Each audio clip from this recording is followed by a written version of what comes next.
Hello, welcome back to the double swing. We did miss the initial group stage for Blast due to life complications. We need not elaborate, but we're going to be doing a preview of the playoffs. We're going to be talking about these six teams you see below me, taking picks and figuring out who exactly is going to go win this thing at the end of the day. Yumi, before we say hi, hello, all the niceties, we're going to recap the last event, which was it was an utter calamity. Let's be clear. We had a guest on, Thorin. So in terms of viewer numbers, did lovely. However, in terms of points for myself and Yumi, not many to go around. My picks all flopped.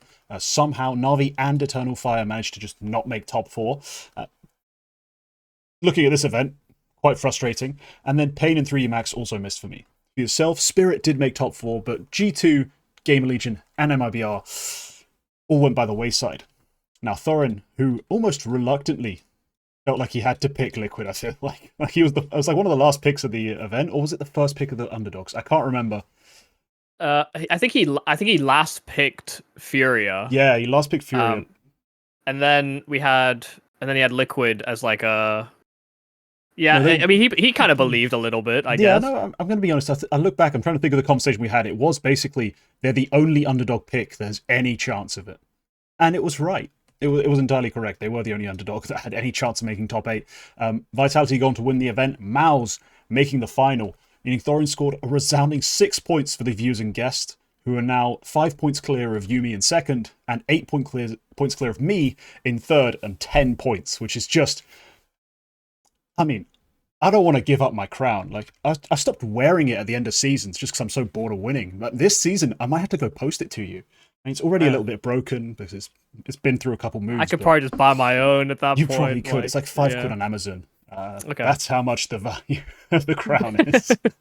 But all right, we haven't even discussed who's taking first pick at this playoff pop. We're each going to be picking 2 teams to try and score us some points. But I don't know. Do you want first? I'll offer it up to you. If you want it, you can have it.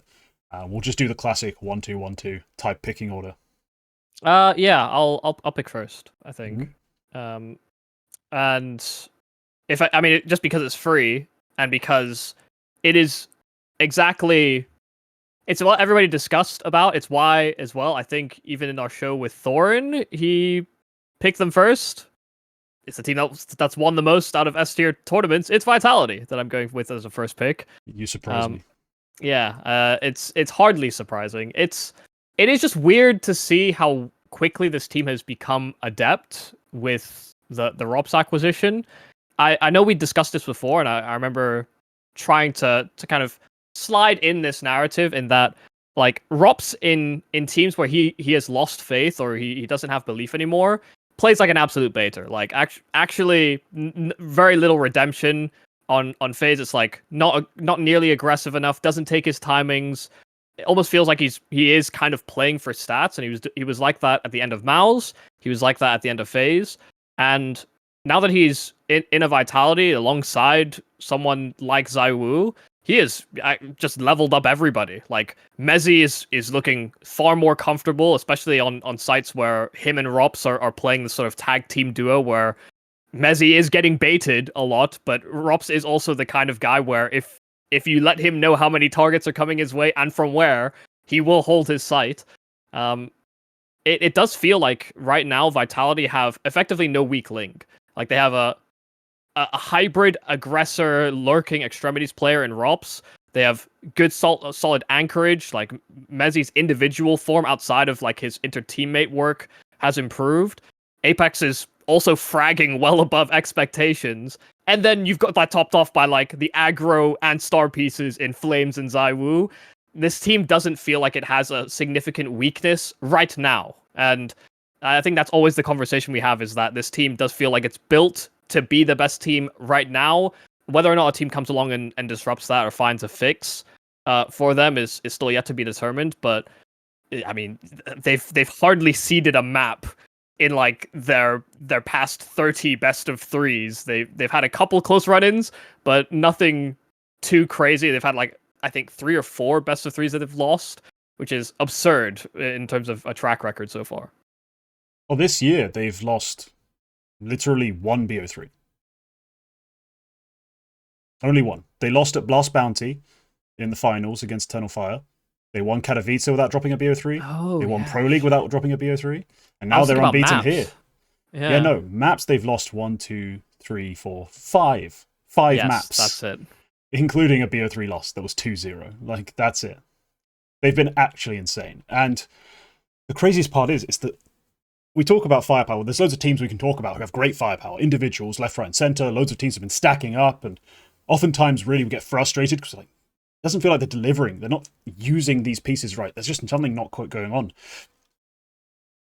Vitality don't have that problem at all. They've nailed a lot of what is the game plan. Like, one of the clear examples, I think, just from this event, if you're a stats junkie, you'll have seen FlameZ, 90% of his opening deaths are traded. Like, that's insane how often he's not having a pointless death. Like, I think a total of 0.3 per round of his deaths are untraded. It's so stupidly low. He's not even dying that much, but when he does die, it's traded. They're finding all the right opening kills in all the right places. They have something ridiculous, like a 45% 4v5 win rate. Like, nothing they do is without sense and without some sort of logic and forethought. There's no, I'm the entry guy, I'm just going to run through a smoke this round. There's no, I guess I can try and take this timing by myself. Every time they do something, there seems to be an idea for it, a plan. And then on top of that, they hit all their shots. They have ridiculous firepower numbers. It's been insane. This run, such a thing of beauty. I think it could end up coming undone just because of the way we saw them beat MOUZ. There's clearly something there. If you are able to be as on the same page as a roster and have individuals pop off, the right amount of individuals pop off, you can do it. So if Spirit have, Donk is an X factor that a team like Vitality can't just out game plan, but they can do enough across the board to beat. If you have a Shiro step up and then a Magic's pop off, okay, now we can talk about Spirit upsetting them. But everyone else needs so many ifs and buts and maybes and, this has to go right, and this, and this. If G2 have God tier Munacy, God tier Heavy God tier Malbs MD, and Snacks and Hunter on their games calling-wise, I'm like, yeah, they could get a map. They could get a map. And that's what's crazy, is that everyone else really is begging like something to just click, something to work so that they, beyond what they usually can do, just output an extra gear of firepower, an extra special read on the game. It's a class above currently. And so, yeah, they're heavy favorites, the perfect pick. And now I have to figure out how the hell to get some points. It is so funny, though, because I've heard some people talk about the idea of them potentially being like a super team. Or trying to effectively carve out an era for themselves. Era conversation maybe could happen. That's much further down the pipeline. Happen. Yeah. Win a major. See how well you do at this event. Three S tier tournaments in the first, 4 months would basically be its own sort of microcosm. It'd be the start of one for sure. Yeah. Yeah, it'd definitely be the land off point. But it's also like, if people are talking about this potentially being a super team, you're just thinking, there was so much critique about Apex. There was so much critique about Mezzi. These were not superstar players. Mezzi is sort of the multi-tool. That he's the versatile instrument, effectively. From having colds to being a star player in previous teams to being a supportive player. I don't think he's ever opt, but we'll keep that away from him. And then you talk about Apex and like his attitude and his calling always looked pretty good, but then he'd have these breakdowns in playoffs. He'd be screaming at his teammates and the sort. God, this might be the happiest I've seen Apex in quite some time, and it's hard not to be happy when you're winning all the fucking time. But but for him, it's like even in that MOUZ game where it was close on both maps, it did seem like there was minor frustrations from Apex, but it was all very self-contained and like. There was this underlying belief, like, guys, we win everything all the time anyway. We will find a solution. We just have to do it. Where that belief didn't almost seem to be absent before. So I think, when we think about Apex, yeah, it could be in the conversation of like best in-game leaders we have right now, or one of the best. But where we look at maybe Mezzi or FlameZ, maybe I don't know if I'd extend superstar or like. Or super team to them yet, because they're by comparison not as accomplished as a lot of the when we're thinking about creating a super team. Usually it's built around accomplishments or being stats leaders or there has to be some kind of conversation about them being in the top 5 of any given category for them to be deemed like star caliber enough to be a super team, in my opinion. Yeah, it's a weird conversation, that. And there are things from last year we can sort of look back on and realize they were always there. It's just that now it's come to the fore. Like, if you look back on last year, Apex was always actually, for an IGL, capable of hitting shots most couldn't, making multi-kills happen that most couldn't. He was always a decent fragger. In that sense, it's just he was generally taking almost impossible fights and taking, big risks that need to be taken mid-round in like 3v4s, and just, the fragging numbers don't look that pretty at the end of the day. But if you paid enough attention to some more advanced analytics, or you watched his POV sometimes, you could tell he's actually got something still in him as a fragger. The calling was solid, and the big question after that becomes, is Mezzy a star level sort of anchor, like an anchor who can have that value? And you realize then, it's a conversation we've had about Mezzy versus Perfecto, right? Where you're like, the reality of the fragging of that position is minuscule. Like, in terms of what's measurable, it's not really that big of a deal. What's more important is the way they play, the how and the why of everything they do. And Mezzy's never had I think I've never had a big problem with how Mezzy's managed his fights and taken angles and things like that. Maybe he's not been as perfect as someone, but he's been pretty great. Maybe even lacking a little magic. That was the comparison we had initially, was like FlameZ, Mezzy, who's balancing Magisk's old roles. And, Mezzy actually didn't fulfill them properly. He was playing too passive on bomb sites, almost playing too much to keep himself alive. And then I think I can't remember which event it was, but he even gave an interview being like, I need to just stop thinking like I need to keep myself alive. I need to start swinging and fighting. And now he's struck a happy medium of like, sometimes he understands when that is the priority, and he understands when, swinging makes more sense. It's just more experience in a role that he had never really done for a long duration of time. He was always like dabbling in spots, or they're trying to move him around too much. And with Vitality, he's been with them long enough now that he's actually integrated into that role, and it's not only him that has to manage it. Sometimes if he has more resources or better utility, they will sometimes just swap pieces around, which I think makes Vitality very self-sufficient in that in the vulnerabilities on util, on CT especially. They will be happy to make those compromises, and people adapt to their spots. I think they've got very versatile pieces in that sense, and that no one's going to be wildly uncomfortable on basically every map and every spot. It's more about like what resources and what they want to do in rounds that really dictates how good this team is. And right now they're hitting all those beats. So they really are, and I think a part of that might be is one superstar on the AWP. There's a Robs who's kind of been... He's a star in a very spatially sacrificial way historically. Like, he's not needed to be super aggressive. He's just always been very independently capable. But then everyone else on the team has done almost everything in terms of... now FlameZ has more opportunities to be back to being a star again, but he's had to spend like a good year at the top level being incredibly sacrificial. And he still is on the T side, but now on CT side he gets more opportunity. He gets to play better spots, take easier fights, but also take more of them, and places he'd prefer to take them, I think. Not just because he was so great at being creative and original in his anchoring spots, doesn't mean he should have been there the entire time, right? It is great to see him unleashed a bit. So no, I do think this Vitality is going to be an era team. I think that's going to happen. That's a very real thing. I'm just wondering how long people let them be one.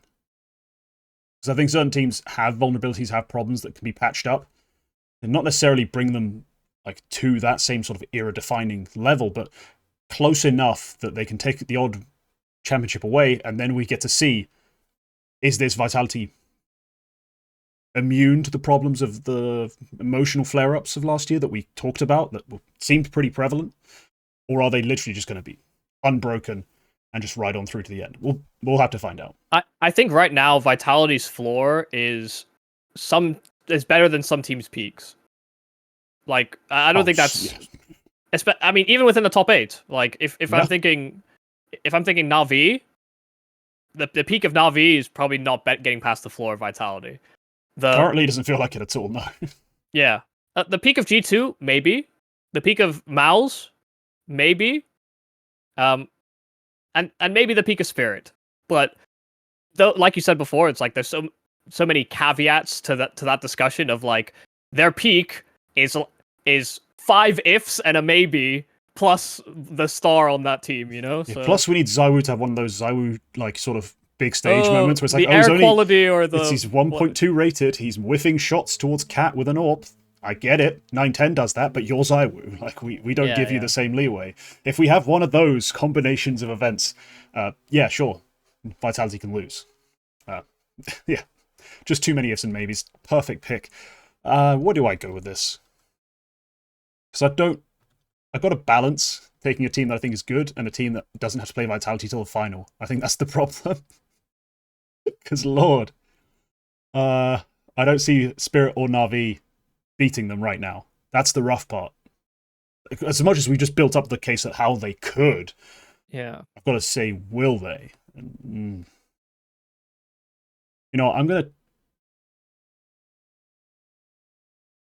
because I think the other bracket's too close to call right now. I'm going to try and take the best pot shot I have at upsetting Vitality. So give me Spirit. But this is not a good feeling. Like, this is...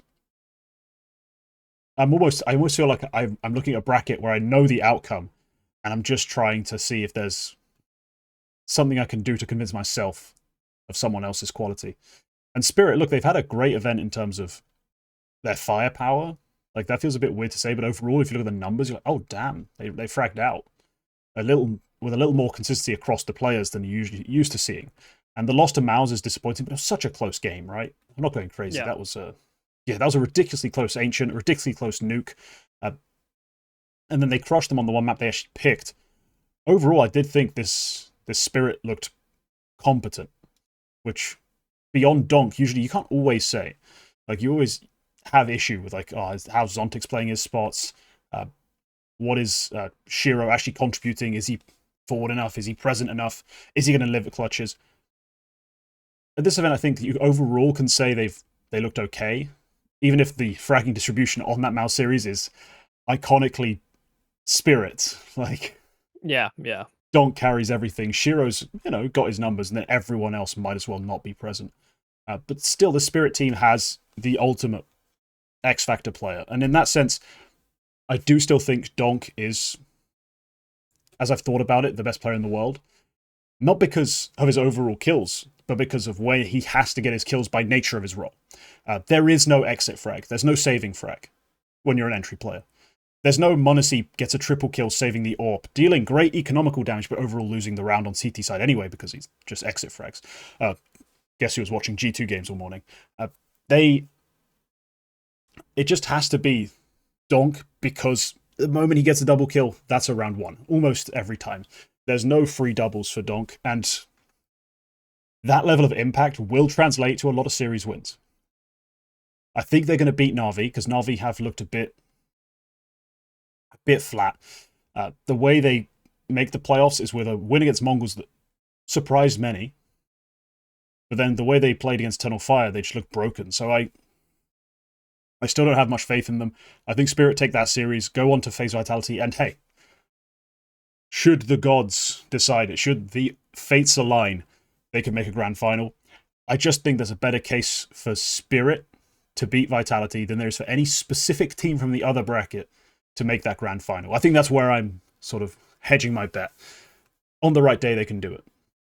Yeah, right now, Spirit just feel like the map pool is really weak, in my opinion. I think, I understand why they've been picking Nuke a lot, because actually, sort of team cohesion wise, even if I think on their CT side they're maybe a little less adaptable than others, because Donk is this weird anomaly player in that he's like he's a superstar, but he's like, you can't put him in a spot and expect him to stay there, and a map like Nuke is very, it's very spot conducive. If you're thinking about Nico outside, he's holding garage and he barely ever leaves that quadrant.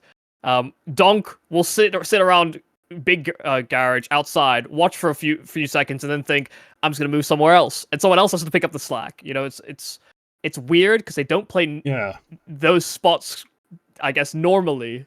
Their T side looks so pretty good though a lot of the time when I watch it. It's just the problem is, definitely on the defensive end, they're just a little puzzling because they should work better. Because Donk as a rifler, usually think the best rifle in the world is going to be so good at playing outer on nuke. It's almost a playground with the number of different things you can do. He just doesn't seem to have it figured out. And he has, I think, if you look at just the frags against MOUZ, he's a strong CT like half. But across the course of all the nukes they've played, I typically find him to be a rather weak outside player. And it might be what you're saying, where he's just too antsy. He wants to move, he wants to get involved, he wants to do something else. I just think he's not quite locked in on the nuance of the positioning. And that might be the problem. I think that could just be the issue. Some of the ways I've seen them change that is that they've been making Zontix play outside at times. If you want someone to stand still, like. Yeah, exactly. And when they're expecting that it's going to be like leaning wall smokes, or you just want to sit at back garage watching main, for example, like that's a Zontix type job or a chopper type job. That's why players like Alexi B love playing that position, is because it just feels like free frags, but it's all about patience and relaying information. Yeah, knowing the position, like you need to be in the right spot. That's why, a famous tier 2 example, Bait, NPL plays outer. He's the IGL, but he's also just their best rifler. So it's a crazy combination where Nuke for a while was iconically just theirs. Because how are you supposed to outdo that? Like, they have their biggest brain and their best aimer playing the brain aim spot. Yeah. It was crazy. Like, they were actually dominant. It's weird right now because Spirit, I think, Zontix actually has been playing a lot better. This tournament especially, I think he's been doing a crazy amount of work. Not the body spamming, poor crosshair placement. Like, this guy's getting, fast headshots, multi kills in his spots. He's playing, I think, very intuitively. I think the big vulnerability has been actually Magix and Chopper. That Ancient against MOUZ was one that stuck out in my mind, because you're saying like, yeah, these were close maps on Nuke and Ancient, but God, that Ancient CT side was just like Magix and Chopper couldn't buy a kill between them on that B bomb site, which is terrifying, because it felt like Donk was always fleet-footed to try and like save it, but if it wasn't Donk, it wasn't anybody really. He's the only one that's in a hyper rotationary position. Like Shiro and Zontix are never making it in time, so it basically had to be Donk always. It's a bit tragic, because I think I wanted to give Magic some time, and I think we talked about this with Thorin as well. The idea of like, do they make a roster move? And it probably will happen. And once, maybe even by the time they get to the major, if they keep hemorrhaging results and Magic still looks poor, they might take the gamble. They might take the risk on bringing in one of the academy guys. I don't know. It does seem like that's their biggest crux right now, is that I'm getting Donk and I'm getting Zontix. Hell, I'm getting Shiro most of the time as well. But Magix is such a deficit player, and you're not getting into these like collected post plants where you can weigh in on experience or whatever. And even when you are, he's not hitting his shot because he just doesn't look that sharp. Like, he peaked way too high at Shanghai for everyone to just be like, oh wow, look at this guy go, he could shoot. And now it's like we're regressing back to the Magic washed conversation. Yeah, we are. Thing is, with their academy, we can talk about it all we want in terms of what other players in that academy offer. Like, the value of Mokujin. I think he could be a tidy little player eventually. Alcaran and Orp, they can go sell him to someone for a decent profit if they keep showing him off on LAN, where he just dicked everyone at Bet Boom, LAN to LAN. But realistically, the conversation is, if you want to make a big change at tier 1 level, bring in one of the other random guys on the rifle. Likely not going to make that big of a swing. It really is. It's Kyosuke. We said before the show, like, everyone wants to talk about Kyosuke on every team. That's just because they only know who he is, because he's been spammed everywhere by everyone else. The problem is, it's one of those cases where the mob's just kind of right. He's that good. And if you look at the positions he plays, he is just their tier 2 donk. Like, he's their academy donk. I don't know how he'd fit in under Magic's, like in Magic's roles.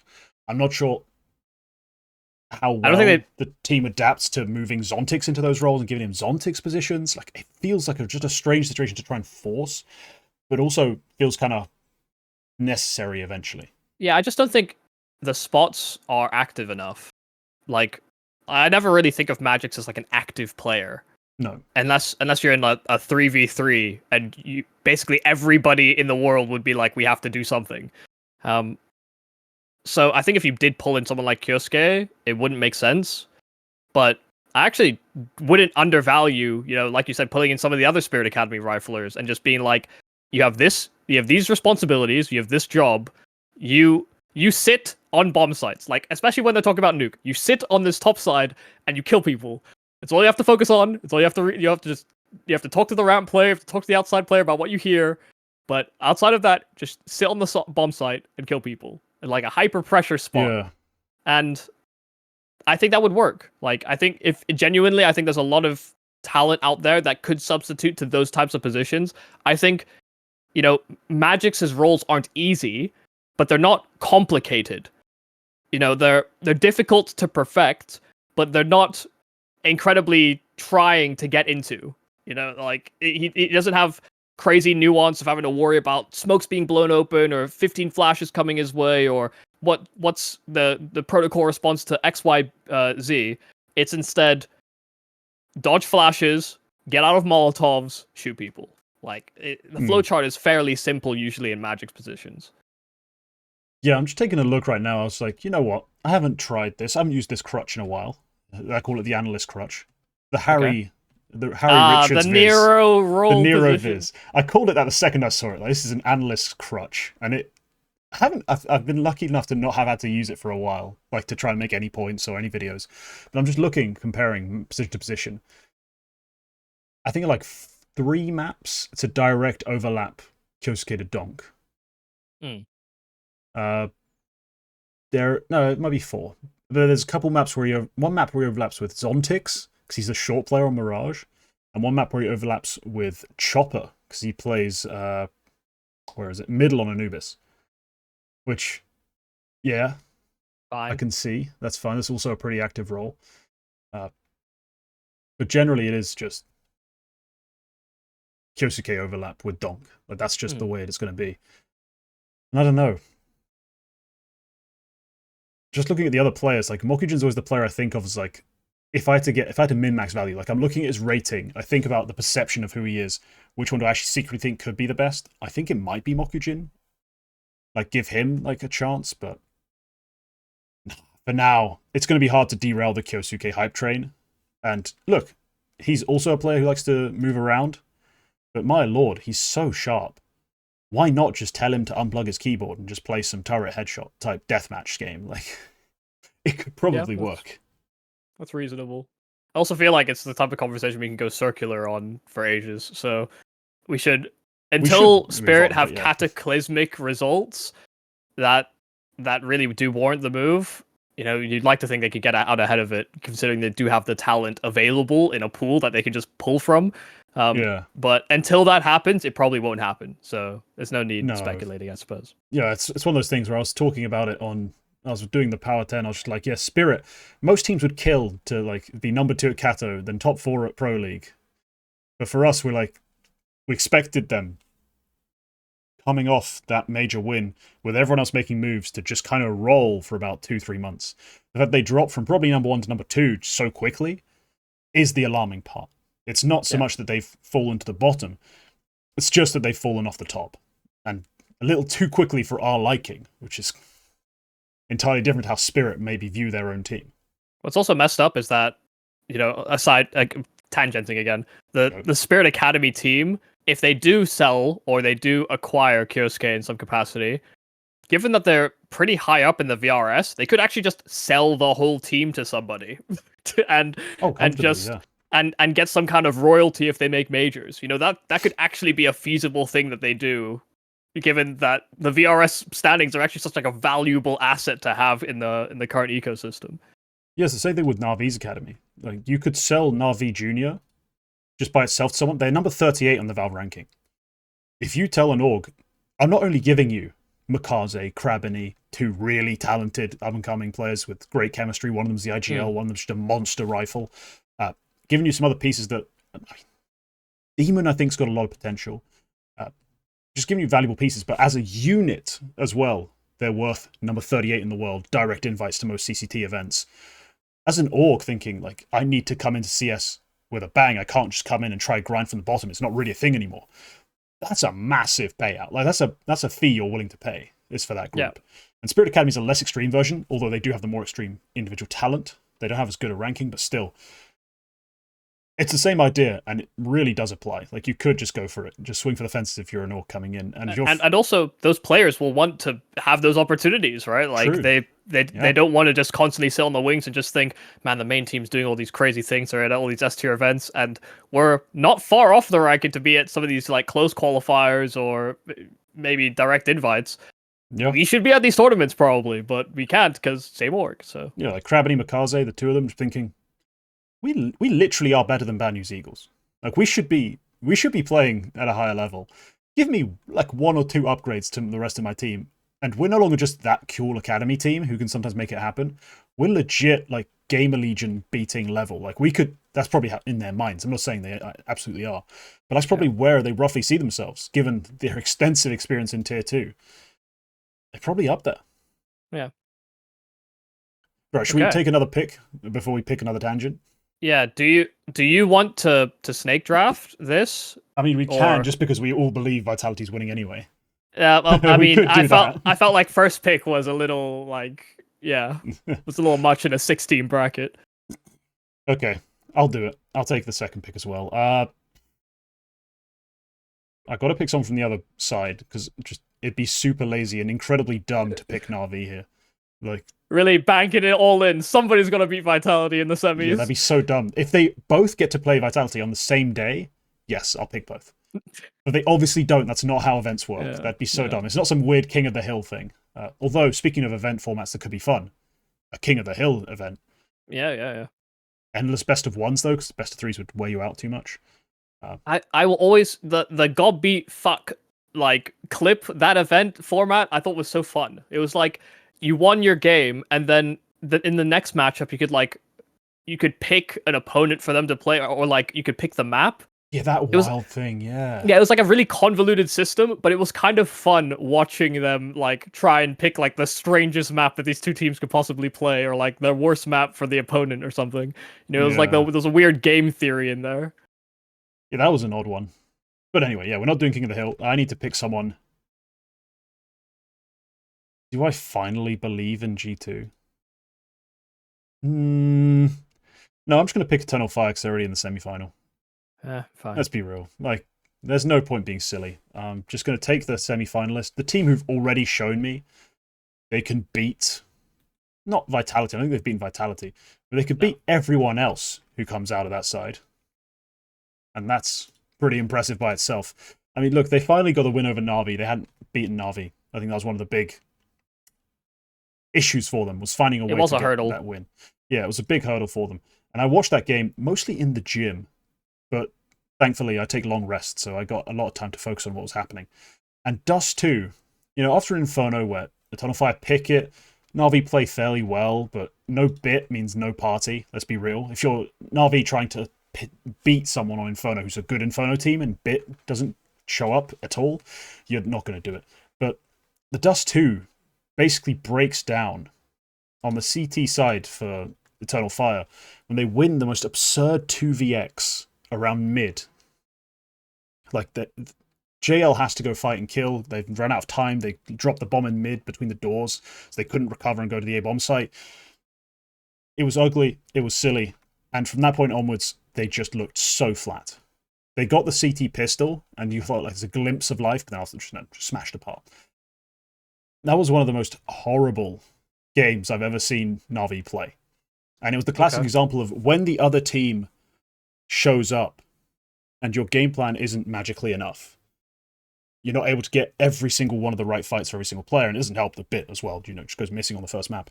It kind of comes down to the Na'Vi win condition is a JL miracle. And he did pull a miracle out of the hat during Dust 2. One of the few rounds they won on that first half was just pure miracle work from Jesus Christ himself, JL. Was it the AK to AWP ace? Yeah. Yeah. Just, he's on 20 HP for the majority of it, or less. Like, he's one bullet from death and still hits every single shot to survive. It was absurd. But beside that, nothing really works. Yeah. Wonderful he's either unable to break the system or not allowed, or not capable, which would be the worst scenario if you're a Na'Vi fan. Immer's a very classic, like in the right moment, he hits the right shot type player. He's not just going out there hard swing, just going to kill 2 people. He doesn't have that in the locker. And Bit had one of his worst series ever. Yeah, he was 4-16 on Dust 2. This happens far too often. But Eternal Fire still had to come out the gate with the right game plan, with the right ability in that first map to make it start to happen, and the second map just to close that door over and over again. No silly business, no free picks afforded over to Wonderful. Nothing that Na'Vi could have tried ever worked. And they were able to cruise over the line. So Eternal Fire, hot on their best day. This wasn't quite it even, I'm going to be honest. This wasn't even one of their super heater, like, we have everyone shooting type games. Because usually those games require like a major carry and like some other players hitting some crazy shots. Most of the shots they hit were just regular ass shots. They were just in the right places. So I think Eternal Fire showed they had the level to play up in that match. And we know, worst comes to worst, in that semi-final, they can always just barrel you over. So I think there's a couple of different win cons present. They have loads of talent. Why not? Yeah. Take a risk. They could make the final here. I find it so strange because I've been kind of pushing this idea ever since the interviews came out, being like, oh, we miss home, and it's the travel schedule and all these events are it's a lot of hyper compression of the calendar and playing that they're going event to event to event to event. Same with Spirit, but Eternal Fire were the ones to voice it and being like, oh, people getting a little homesick and not having enough time at home, and just thinking that being the start of their campaign, they can't actually think that way. And I thought it was going to cost them some of these playoff opportunities. I thought they would actually end up losing out and falling outside of playoff range for basically every event to follow until they took a break. But yet they are good enough. They're showing that they're game planning, and I do think even in that Na'Vi game, you're saying there wasn't really just like a firepower brawling. I do think they were all like lightning sharp as well. They weren't hitting outrageous shots, but yeah, there was no whiffs. Like I remember Wakadia, like if whatever Wakadia tried kind of worked in terms of the game plan, like in terms of like the move. Even though there were a couple of occasions where he actually made a great move and then got screwed. Like 2 occasions he has 2 backs turned and doesn't get the double kill. And that's what I'm talking about. Like he wasn't hitting the crazy multi. Sure. He even got shot back, but they were just in the right place time and time again. Something you're not used to saying when it's Eternal Fire versus Na'Vi. Eternal Fire were in the right place, had the right trades, even the right util. Like that's just not the balance of power in that matchup. Yeah, I just think in general when there were opportunities to seize, they seized them in that series. I mean, I didn't watch that game super like tentatively, or I wasn't completely locked in for it.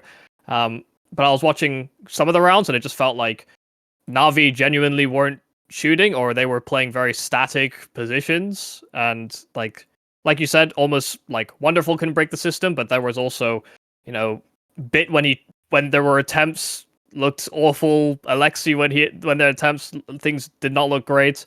So it felt like they were coming in an off day. But Eternal Fire do play very explosive Counter-Strike. I mean, I'm happy with what I'm getting from this team right now. I thought it would take them a longer lead time, or I thought they'd have a fall off. I've been wrong about all of that.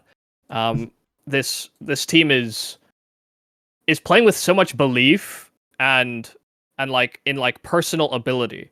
Like I thought there was going to be someone would have to take a knee, and maybe it has been Woxic in terms of like fragging output or risks he takes, but in general, I was expecting one of the riflers to do it, and I didn't think you could pull Xantares away. I didn't think you should pull Wakadia away, and that Jota would just have no room. But they're all balancing that quite well. It feels like Woxic is rather comfortable, almost providing that support level, like AWPing or positional style more. This and Major, kind of akin to Apex, is also just kind of sometimes has games where he just frags hard. It's crazy shots. Mechanically, for in-game leaders, Major and Apex might be the top of what we have in especially in the tier 1 echelon of like just like fragging output. Yeah, those two definitely have it. But aside from that, like they are the creme de la creme of like traditional IGLs who are now just randomly just smashing heads. I mean, randomly, Apex was always capable, but like MOUZ is the weird one. Yeah, I always forget to include the Mongols in the conversation. Yeah, they are tier 1 now. Like, it's just yeah, not I a know. conversation, It's just crazy. Like I'm so used to, like I'm rooting for the boys, but then it's like, wait, now a lot of people are rooting for them. Are we the favorites? Yeah, it's fucked up actually. And they So didn't make the weird. playoffs. Yeah, they missed playoffs. Rather, yeah, Spectacularly, catastrophic actually. lost to to G2, but no, that major fragging question has been so odd to me. Like, he's 34, bro. He's too old. You should be a coach. What are you doing? It's crazy. There's hope for us yet. There's hope for us yet. I mean, look, I'm gonna be honest. It's old boy summer. Like, I'm at my elo peak in CS2. I'm playing like twice a month with a stack of. I describe them as herding cats, my friends, who are all like 15k elo. It's somehow working. It's old boy summer. Like, we're all 27 or older. Like, some of us are about to turn 30, and we're winning games. Clearly, things are they're just meant to be right now. Yeah. Wisdom is triumphing over age. The youth, that is. I'm just trying to think if I have like a caveat to this team. I mean, they still technically own the majority of events, the majority of games played. And they still have problems when it comes to their actual game plan and how they're going to go and win. Like, there's still the main issue of they're not the best structured team. Like, you know what I mean? Like, hasn't changed. They managed to prove they could do it against Na'Vi in terms of getting it right out of the gate, and also not having to be forced down these mid rounds and all this other stuff. They managed to get their game plan out there and effective. But it's not really the rule, is it? That series is the exception rather than the rule. Yeah, I guess my problem is I don't know whether to look at that. I mean, I don't know whether to look at that series with Na'Vi and think it's a seeding game. Is Na'Vi trying their hardest? I understand that they wouldn't want to get blown out and, you know, play as poorly as they did, but like, did they come up with a unique game plan? Was this, you know, just kind of a litmus test for their... Maybe they just tested their Dust 2, because they picked Dust 2 when they are still, for my money, the best Mirage team. So maybe there's an element of trialing, like, in terms of that game's not as important. Take a risk, but you have to see that the bracket's fixed. You know what that game means. Winning that game means you don't have to face Spirit and Vitality until the final. Yeah. Losing it, you dig yourself a pretty deep grave. Yeah, no, that is true. Yeah, I just think like Eternal Fire their Eternal Fire are fun. Fuck it, I'll boil it down to that. They're fun. Okay.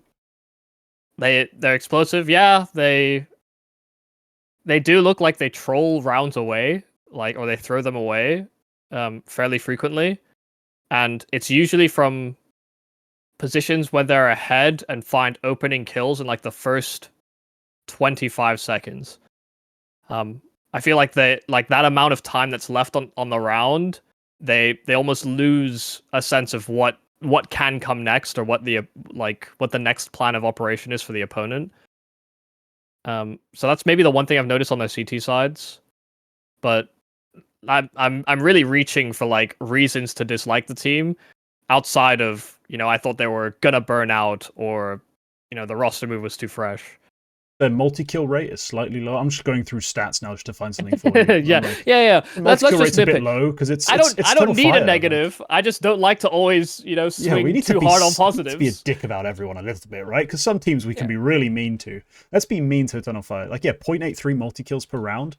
Like, that's the lowest of the top 4 teams by round win percentage. Despicable. Clearly the fragging's not there.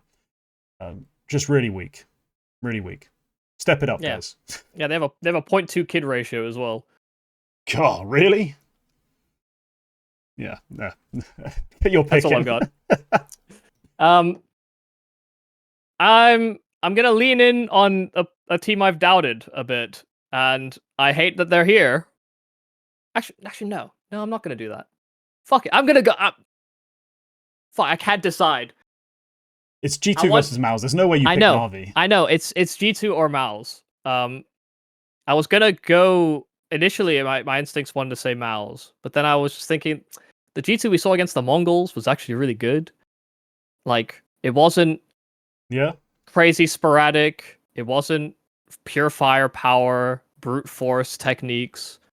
It was actually pretty comprehensive T sides and pretty comprehensive CT sides, which, you know, for those not in the know, it's, you know, Snacks calling T, Hunter calling CT for the most part. And it looks pretty complete in that one series in isolation. But I find it hard not to wager MOUZ right now. They're probably the best. MOUZ are probably the best mid-round team on the market right now, or in the top 8.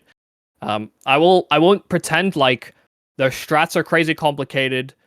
Their ideas are crazy intricate. You know, there's a couple risk-taking moves. They go for like pretty standard util sets, but then they'll throw like one pseudo semi-random move that usually players like Xerxian or Brolin will make, and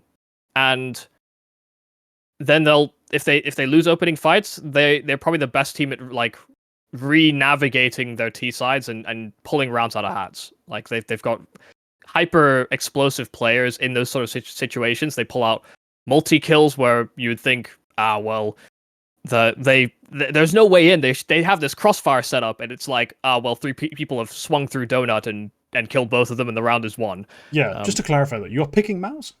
I am picking MOUZ. I'm picking Sorry, MOUZ. I just, fully... No, that's okay.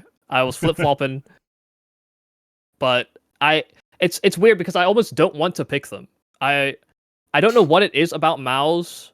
Even when they had Shuei, I kind of refuse to acknowledge them as a serious contender or a serious winner in any given stage of their development. And I don't know what it is about their game. Like, I like that they used to be active on CT sides with Shuei, and it was like very structured push pull dynamics with their opponent. I like that they're like an ideas focused team, and now that they're so mid round heavy, I again find myself like just not enjoying the atmosphere of this squad. I don't know what it is. So I find it hard to pick them, but it's also easy for me to acknowledge that there is a weakness in a lot of the other teams in that top echelon right now, where those vulnerabilities in the mid round that MOUZ can exploit are right there for the taking. Like, I was saying Eternal Fire, I think there's some of their weaknesses are actually when they find opening kills or when in these moments in the mid round. I think G2 are a team that, to be honest, as many good pieces as they have, their mid rounds can actually just fall so flat. Sometimes because that's, you know, MOUZ, sometimes because that's Snacks, and, you know, there's like this weird triple hierarchy or quadruple hierarchy of calling in G2 at the moment. That overcomplicates things. But MOUZ actually, I think, have that same or almost like a similar like calling structure to someone like G2, but I think they're much clearer about what the underlying decision is going to be. Which, you know, maybe is part of like the Spinks honeymoon phase of like Spinks' voice is maybe louder than some of the others, and so he maybe actually has a little bit more influence, given that the four pieces had been together long enough that they don't want to outcast someone like Spinks. But right now it's working, and I think in any of these games, even if the games go close, I'd actually give MOUZ an edge a lot of the time, and I think it's why they tested Vitality so heavily as well in their earlier series. MOUZ feel like a team who are going to make every single round close, and therefore every single game close. But at this event, it was even against teams they should be outclassing. Like in terms of the Falcons game, that game should never be close. This is Falcons. They've been incredibly rough for the entire year. You should not be struggling to put them away. And I think it's going to serve to their benefit in this playoff bracket because they are basically the underdog in terms of maybe not literal current ranking. I think maybe in terms of HLTV ranking they are. But just in terms of being the team who are freshly put together, don't have as many big star names, and are kind of winning by committee, that's going to be huge for them. Like in terms of, this is a plucky team. Like we are the the smaller dog in this fight. We need to work together. We need to understand, who's doing what, and really believe in each other's cause. And that sort of chemistry and that belief and the trading and all these little things have been what's made them successful. But I said after Pro League, I don't really trust this whole. Well, that event, it was very much a T-side Torji rifle mastery. Like, I don't trust that to be a win con against Spirit, for example. They then come and beat Spirit again, which made me feel a little silly for a while. But it wasn't the same. It wasn't anywhere near the same amount of Torshi rifle play. It was far more classically we'd expect to see from them, as well as we put it before, some glorious selling from certain Spirit individuals to allow that game to happen. So going into the G2 maps, I want to give G2 some credit for the way they played against Mongols in that game, because I actually think, I said this, I think we said before we went live actually, that I thought that was the most complete sort of G2 in terms of having a game plan that made sense, coming in and delivering and executing. It wasn't just the Munacy show. And sure, you might say, oh, it's just the Munacy and Heavy God show, but it wasn't really. It wasn't. They had a great understanding on the Ancient CT side of how to play against Mongols. They came into that second map of... It was Dust 2, right, they picked? Yes. Yeah, of Dust 2, and just absolutely swarmed them. Like, there was no space for Mongols to get any of their shenanigans off. There was nothing they could really do against that G2 CT side. So I think G2 are in a pretty good shape right now. They seem pretty locked in. They're starting to figure out this weird double IGL system, and especially on the CT side, where it's Hunter leading, I've seen a lot of positive signs. And the T side on Ancient against Mongols had some problems, where it was very MOUZ boom or bust on his life and death, and more like he took a streak of bad deaths towards mid, where his timing was off, the util they were using wasn't quite right.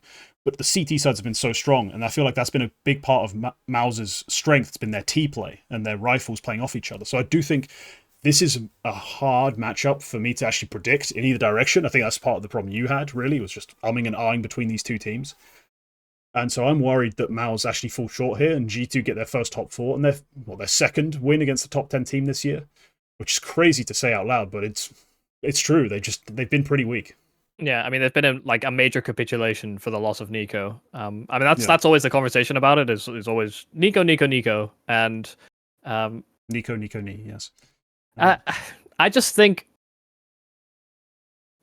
in general, MOUZ have shown better games than G2 in terms of just general trends.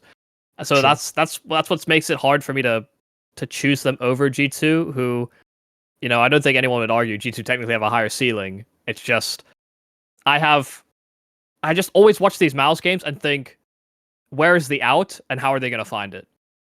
Like, in any of the rounds, like 2v4s, 3v5s, I'll look at these moments and just think, they're going to find an out and get themselves into a post plant or something. And I think there's just so many instances where it works for them that I just think they're the most threatening team, even on a bad day.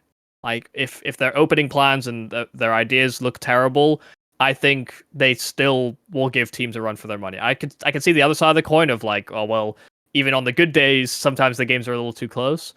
But I think they just got like very good distribution of responsibilities. So yeah, I'd take that over a G2 that sometimes, they're getting a handle of their calling before a playoffs.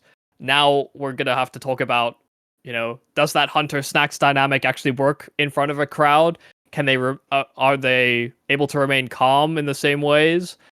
Do they have that same game planning? Like, is this a new thing that they're trying, actually creating like tailored game plans to their opponent, which would be kind of staggering, but also somehow unsurprising. So there's a lot of questions about whether G2 can be consistent enough to impress. I don't like to pick on the maybe or just the one game for me. Yeah, here's the problem. When was the last time we saw MOUZ on stage? With Spinks? Don't know. I mean, not too long ago. They haven't been on stage together. Cluj? Oh yeah, that was a stage, wasn't it? Yeah. almost forgot that event existed. I have a tangent to go on. Go. Um, I love Counter-Strike, and I love Tier 1 and Tier 2 Counter-Strike, but oh my god, is it so hard to watch Counter-Strike in your downtime right now when it's just like hyper compressed. Every single day, it feels like there is more and more games to watch, and if you want to be a super nerd or like a hyper invested viewer, for example, it is it feels taxing. Like, I was pulling up HLTV games. Dude, just today, there has been. Okay, let's skip the South American games because technically they're yesterday. It's been like 25 games just today of like Australian teams and Asian teams, and there's still more to play. Like, there's so much going on. I feel like it's so hard to actually commit to anything, even on the S tier front. Like, I'm seeing the same teams over and over and over again. It's like, how important, are we going to lose the prestige of prestige events? I felt like Katowice, Cologne, the majors, those were the four or the three, if we get only one major a year, that we could always look to. Maybe a Blast World Finals or a spring or a full finals, whatever. But those teams, there would always be somebody that's on the come up, or there would be a partner team that's a little bit on the fritz and maybe are making roster moves. There was something at least to latch onto. Currently, we have all these teams locked, no roster moves are happening, and it feels like we're just getting the same thing over and over and over again. I don't know if that's because of VRS or it's just because of that's the state of Counter-Strike right now, is that we only have these like 5 or 6 teams, or maybe I guess 8 or 9 teams that can feasibly go into a playoffs. But even with the Mongols emergence, it feels less like I don't feel like I'm getting the same excitement out of watching the Mongols succeed in this manner when it feels like so many of the other teams are weak around them. I think there's a massive vulnerability, and it feels like we're just getting always another event, and we're supposed to pretend like they're all as important as each other because the prize pool is so massive, and the teams in attendance are all of prestige value, but I don't think we're necessarily getting that sort of performance from these players or these teams. Yeah, I think a lot of us, when we saw the clustered sort of nature of the events this year, thought we'd see, rather than events where every top 4 team attends versus events where none of the top 4 teams attend, we thought we'd see like sort of the old school. It's like, oh, this is Star Series. Here is Na'Vi and one of the other top 5 teams, and then a bunch of people that are less important. And then, because that was running kind of in sort of the same time as this other event, where we actually saw like Astralis and an Envious play. Just an example. Envious not running very long, but no, we've instead, because teams have outright avoided PGL, instead of splitting every part of the scene, it's created like this second tier of tier 1 tournament. But at Cluj-Napoca, there's only like teams outside of the top 4 attending or something silly like that. And yet at the same time, it's a huge prize pool, this huge bracket, a really awesomely well run event as well, with the BO3 Swiss and everything. And you're like, it feels like it should be, but it's almost like it's not. Like, it feels like it's not a true like tier 1 event. Am I going crazy? Like, that's kind of what's happened. Instead of the dead down the middle split, it like half the top 4 attends. What's another one? The other half attends a different tournament. It probably doesn't help that we have things like Pro League, or we have things like, all these events have to have like a closed qualifier portion. So it feels like we just get like more days of, that's where the chance for the tier 2 or the emergent 1.5 team is supposed to be, but it hasn't really actuated, and we still end up in these like 16 team groups where it just feels like tournaments are so much longer now.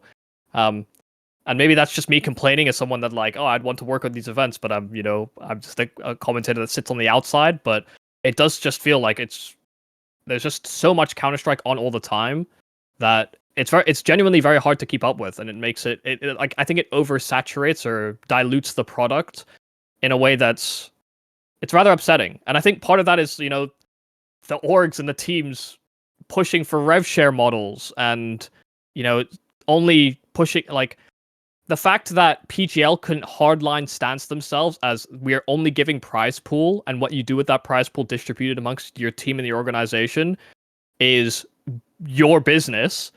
The fact that PGL couldn't hardline stance that, instead had to go back to a club share model and then reissue invitations for Cluj, or was it Astana? I can't remember. This is Astana. Yeah, and then it to me is actually such a bad thing for the scene, because it's just, we've basically ended up in partner league systems, but we effectively just get the same teams between the partner leagues. Like, surely the concept of a partner league should be that the team should have some variance. There should be some deviation in some way. I don't know. I find it hard to lock in on like purely S plus games or games that are happening within the circuit, because it just feels like we're getting those games maybe too frequently to feel like it actually is like a headliner type match or something, you know? Yeah, I'm not sure. For maybe me, that's just me. Yeah, I have always the problem of, it's cool if I just made podcasts, because podcasts, I set out a time period, I sit down, record, hit upload. That's cool.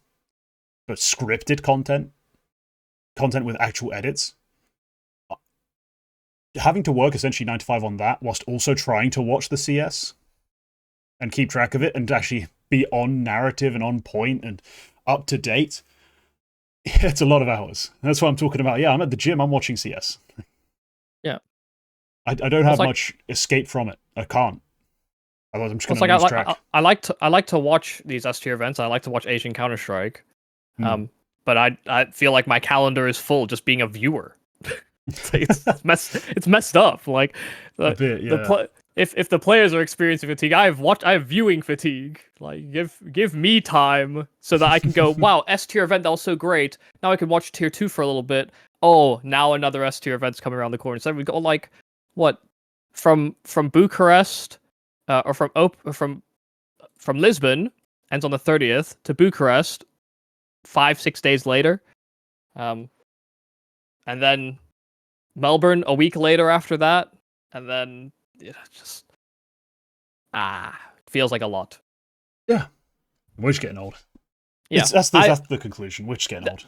Let this be clear. I love watching that Counter-Strike. I just find it taxing, is all. It's exhausting to do. But all right, I think we only had like 2 teams each to pick. So I thought an interesting segment just to end this show on would be just, what's your fantasy team for these playoffs? Like, how did these picked reflect into your fantasy? Like, what? Wait, like, are we talking HLTV fantasy type draft? Or fantasy? Okay, like, HLTV fantasy. That's okay. Well, I've not got a team. I've barely just opened the website. Like, and we're thinking this segment up on the fly. Why don't we just draft one right now? Let's do it on the fly. Yeah, why not? I mean, I've gone with essentially, I believe that Vitality and Eternal Fire will face each other in the final. That's my gamble I'm going into this build with. So I've taken Snacks to get money. I'm going to give him the chicken boost straight away so that he doesn't lose me any points, because I know he's not going to play well and I know he's not going to win. Like, that's the prediction I'm making. I'm going to take ZywOo and Apex from Vitality. And I'm going to take 2 Eternal Fire players. And I don't have a lot of money to do it with, so I'm going to bank on a major overperformance.